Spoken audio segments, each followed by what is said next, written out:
Welcome, everybody. I'm Camille Sargi, the host of Just 2 Minutes. And today I have Kyle here. Kyle, you want to tell us about yourself? All right. Thank you, first of all, for having me. I appreciate being on here. And my name is Kyle Seyboth. I am the broker owner of Century 21 Limitless. I am a real estate salesperson and have been in the business for about 12 years now.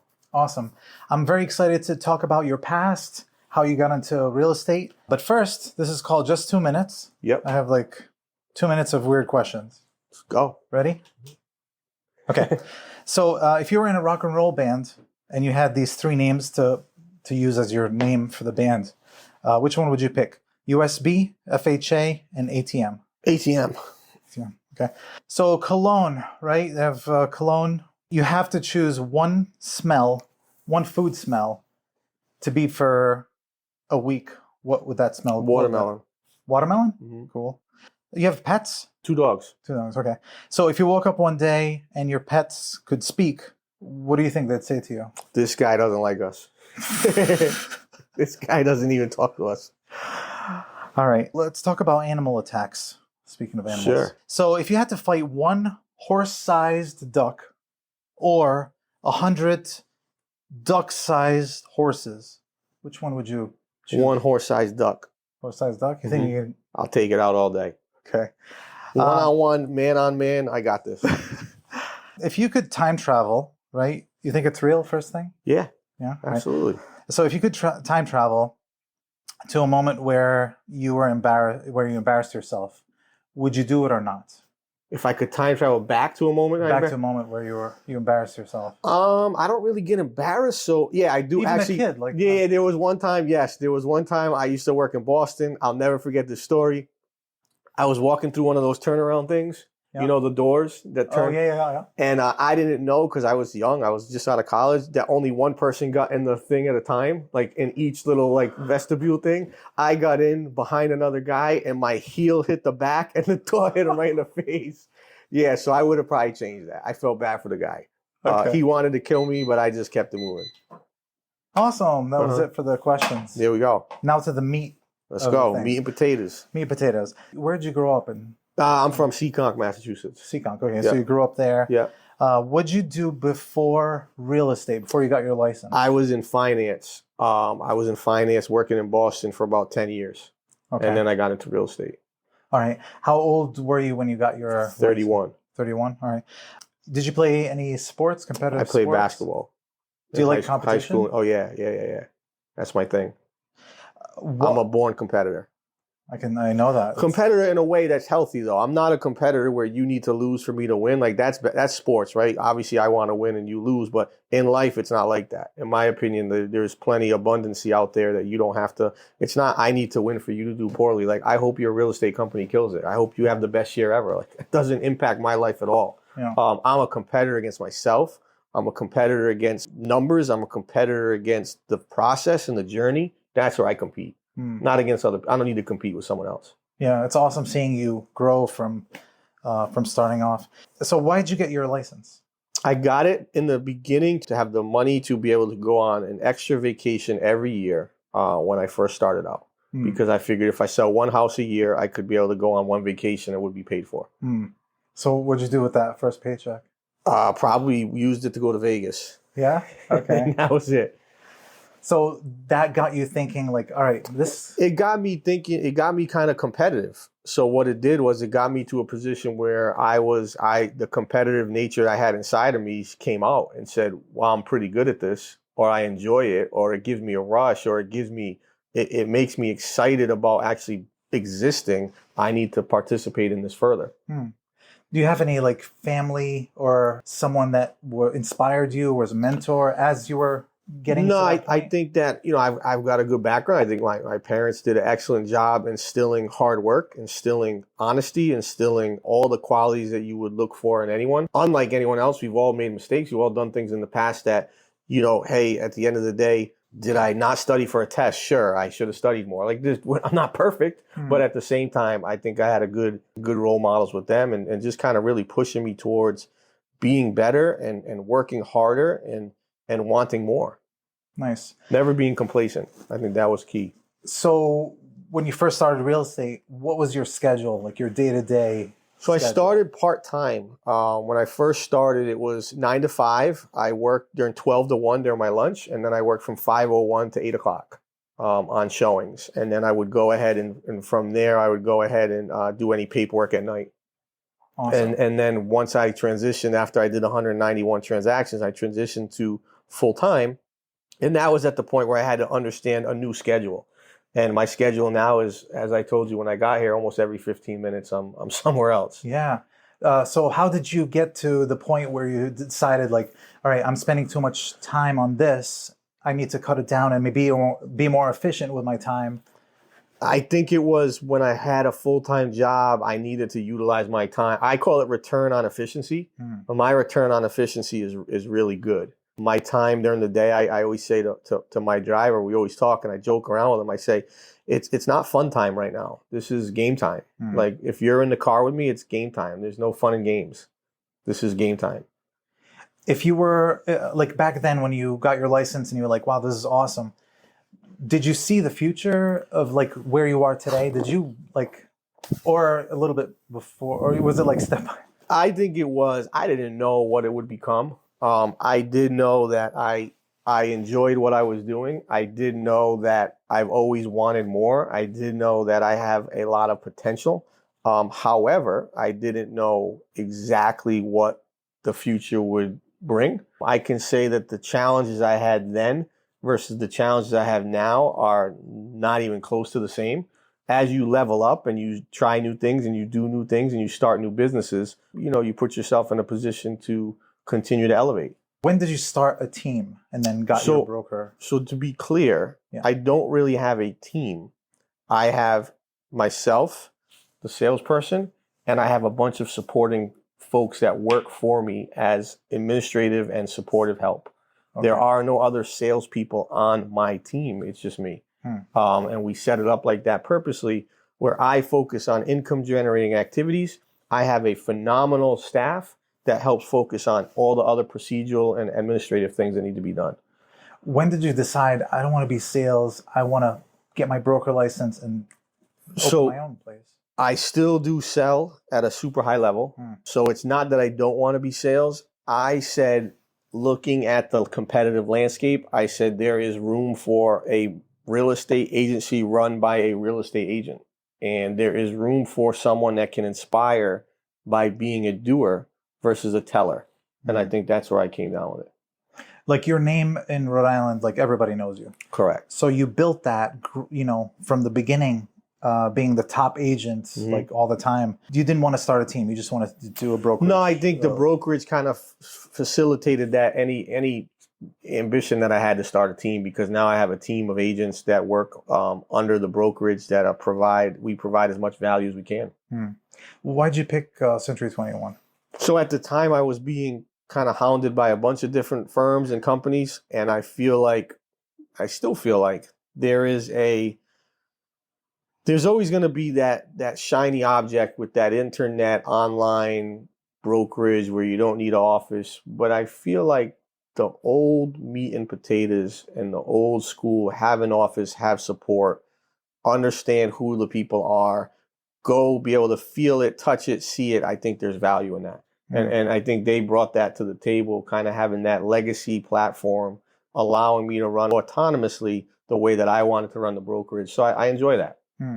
With all these brokers, because I'm in the same boat. Like there's so many brokerages that pop up that do different things, and like how do you compete with that?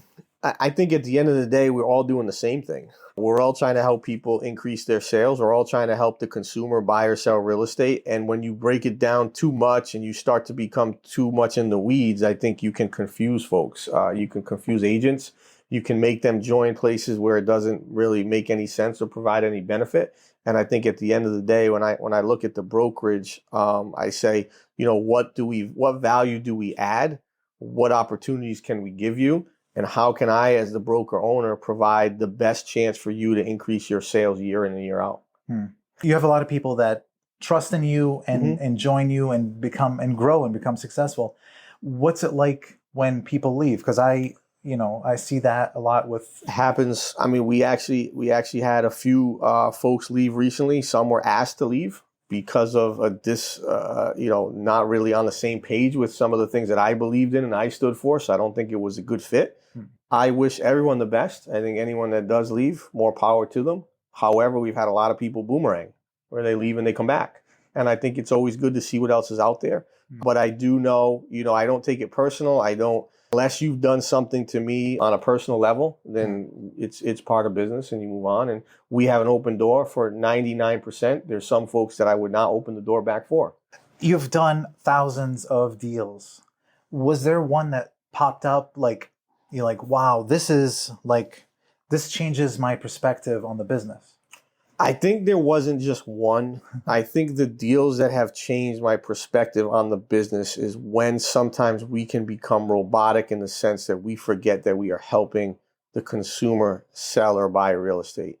And the deals that always remind me that are the ones either where someone is downsizing and the emotional attachment to the house, I get to envision that from them, or when someone is buying their first home and the celebratory situation that comes from that, I feel like is a good reminder.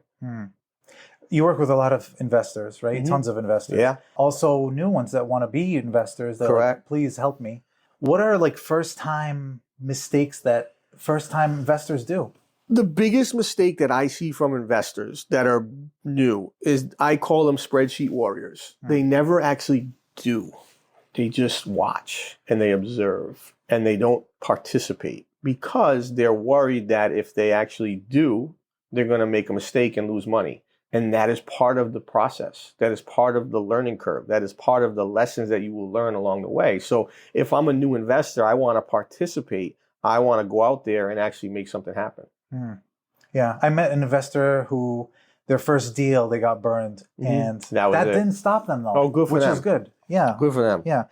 So what was your drive back then as a new agent? And then midway, and then now? So my drive back then was to put my family at the time in a situation, specifically my children, in a situation where they could be financially in a good position when they become older. My why really hasn't changed: to provide generational wealth to whomever comes behind me. And I think my drive now is to build successful businesses to a level where it was never thought possible from where we really started, and just to continue to provide opportunities for people within those businesses so that they can get to a level that they never thought was possible. At the same time, helping consumers facilitate whatever service we provide, and giving them a really good process, giving them a really good service, and allowing for a good situation. So as you're growing also, at what point or when did you start investing in other types of businesses besides real estate? So it was probably 4 or 5 years ago. I got kind of caught up in the shiny object syndrome for a little bit, and did we have a big chicken franchise. We've got a cannabis dispensary. We have a private lending organization. We have the brokerage. We have the tiny home franchise that we'll be franchising across the country. So it was.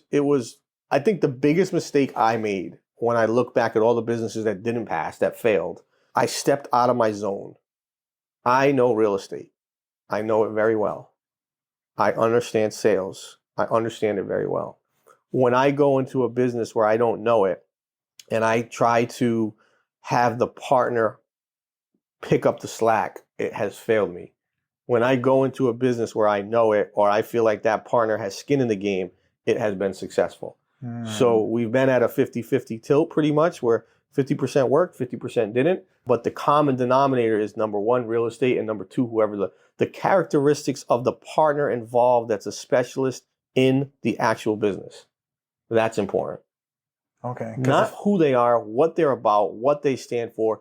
Do their core values comply with my core values? If you don't know them, do you ask other people if they've or like how do you we judge a person? We started doing a lot of research on folks. We've started to get to know them before we go into business. We start to understand their financial situation. So there's a lot of things that we've done recently, for sure. Also, the shift in this market, where do you see it in the next 12 months? I think you're going to see a lot more supply. I think you're going to see a lot more buyers. I think you'll see rates go down, and you're going to see probably one of the more healthy 2-3 run periods we have, 2-3 run year periods we're going to have in a long time. It's been a very unhealthy market for 4 or 5 years. We needed to get healthy again.